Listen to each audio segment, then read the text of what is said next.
Our Story of Atlantis Written Down for the Hermetic Brotherhood by W.P. Phelon, Part 2.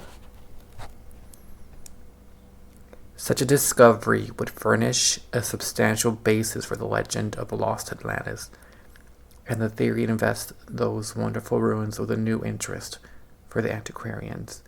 The St. Louis Republic said, Atlantis was a continent supposed to have existed at a very early period in the Atlantic Ocean, over against the Pillar of Hercules, but which was substantially sunk in a cataclysm of which history gives no record. Plato is the first who gives an account of this, and he is said to have obtained his information from some Egyptian priests whom had come in contact. Plato's account says, Atlantis was a continent larger than Asia and Africa put together, and that its westward extremity were islands which afforded easy passage to a large continent lying still beyond. This last mentioned continent being now supposed to be South America. 9,000 years before the time of Plato, according to the tradition, Atlantis was a powerful, thickly settled country which extended its way over Africa and the major portion of what is now Europe, even to as far as the Tyrrhenian Sea.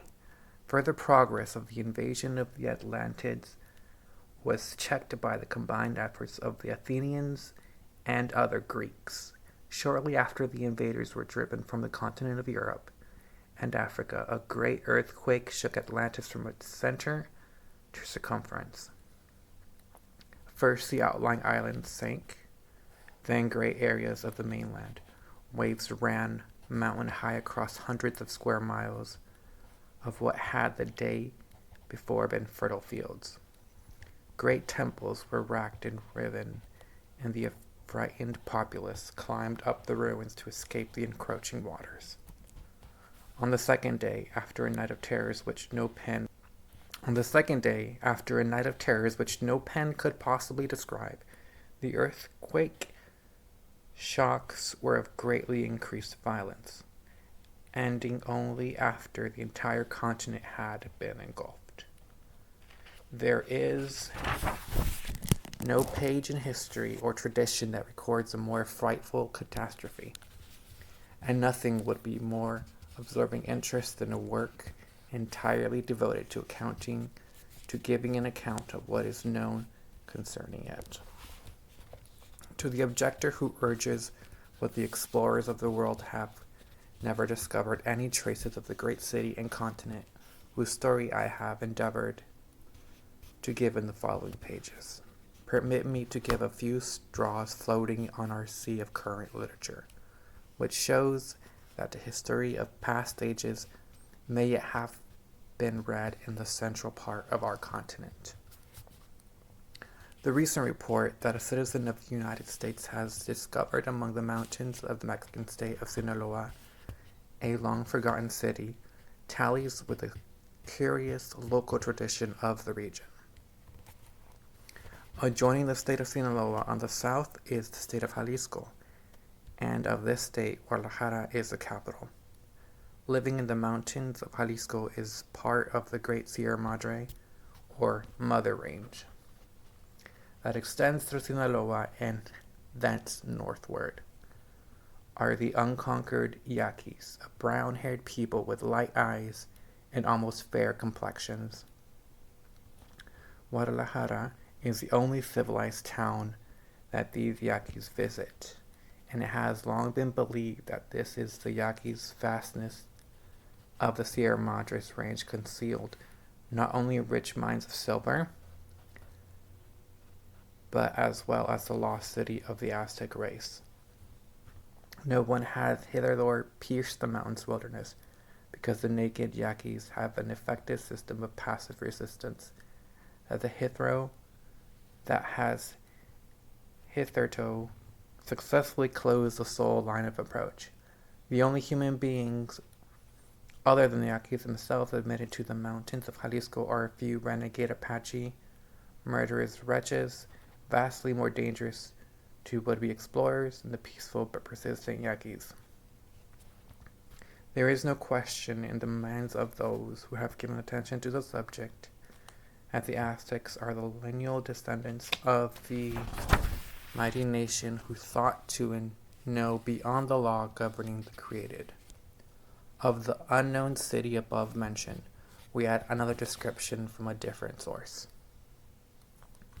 During the frequent visits I have made to Mexico, said a mining engineer of Philadelphia to an inquiry reporter, I have come in contact with many of the Indians residents there, and have heard some very singular stories. One which all the Indians unite in telling is that far in the interior exists an enormous city, never yet visited by white men. It is described as people by a race similar to the ancient Aztecs, who are sun worshippers and offer human sacrifices to their deity. The race is said to be in a high state of civilization, and the Indians say that the city is full of huge structures which are a miracle of quaint but beautiful architecture, and are situated on broad paved streets far surpassing those of the city of Mexico. One Indian I recollect assured me that he had seen the city and its inhabitants with his own eyes, but he had been afraid of being captured and had fled. Of course, I do not believe him, but all the same, it is not a little strange that the accounts of the Mexican Indians relative to the mysterious and magnificent interior city agree perfectly. These are but many of the allusions, traditions pointing to the fact that somewhere in the Southwest there is a people who undoubtedly hold a complete historical record of the chain of events from Atlantis in its prime down to the present day.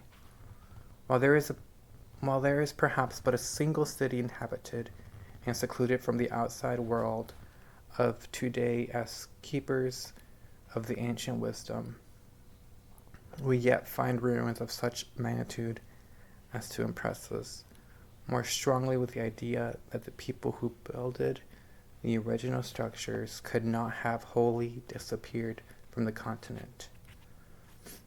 The following from San Diego, California. We offer in proof, calling attention to the fact that the dragon is a favorite design in East India sculptures. The ruins of prehistoric city have just been discovered by a party of prospectors from Yuma on the Colorado Desert in search of the Peg Leg mine. The wind had laid bare the walls and the remains of the stone buildings a distance of 420 feet in length and 260 feet in width. Gigantic pillars, quaintly carved to represent dragons' heads and rattlesnakes, still stood in the sand of the desert, supporting on their tops huge slabs of granite weighing many tons.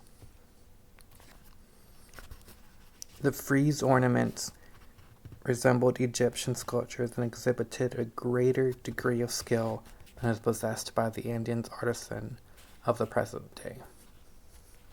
Fragments of pottery were found underneath the debris, and together with a crumbled piece of frieze, were brought by one of the party to the city. One of his associates came to San Diego, and the others returned to Yuma nearly 2 weeks ago. But the story of their discoveries were carefully guarded, in the hope that in some way they might profit by it. The discoverers and company, with 4 others afterwards, went to the desert to explore the ruins. They were driven back by a sandstorm, reaching the city today. But we'll make a careful examination of the ruins in the season when the conditions are favorable by extensive explorations. From the relics exhibited, it's evident that an important archaeological discovery has been made. In connection with the above, there is a peculiarity to be noticed in the occurrence of the sandstorm. It has always been so. A sandstorm or some sudden natural event has warded off all efforts to reach these wonderful remains of the prehistoric, or even the existing cities. When men shall be ready to seek them, desiring knowledge and not treasure, there is no doubt the keys for the unlocking of the mysteries of the past will be given into worthy hands, and what we have herein written will receive ample cooperation. We add still another account of wonderful discovery and proof of the immense population of the old Atlantean kingdom in its prime. This time, it is for the city of Mexico, the center of the modern Atlantean or Aztec civilization. What appears to be the verification of an old Aztec fable of a buried race of cave dwellers in a hidden city in southwestern Mexico is a matter in which the local scientists are interested at present. L.P. Leroy, a French engineer who has lived long in the Republic, has just arrived from the wilds of the southwest and reported that he discovered in the state of Guerrero a huge natural cave, which he believes to be the greatest in Mexico, if not the world. He says it is much larger than the famous cavern of Cacahuamilpa, situated some distance south of Cuernavaca, which has hitherto been supposed to be the largest natural cavern in Mexico. Mr. Leroy, after penetrating a considerable distance into the cave, determined to make a thorough investigation of it, and accordingly, a few days ago furnished himself with food sufficient for a day, provided himself with lanterns, etc., and set out upon his task all alone. As he went along, he made a thorough plan of the cave, but did not anticipate that his task would be so arduous as it proved. At the first, the bottom of the cave was a gradual slope downward, then charged upward, and afterward altered for the most part between descents and ascents. Here and there, however, a level bottom of great width was met. The height of the cave varied as might naturally be expected. In some places it was several 100 feet high. For some distance from the entrance to no trace of human beings was found. Occasionally, magnificent stalactites and stalagmites, the finest Mr. Leroy had ever seen, were met with.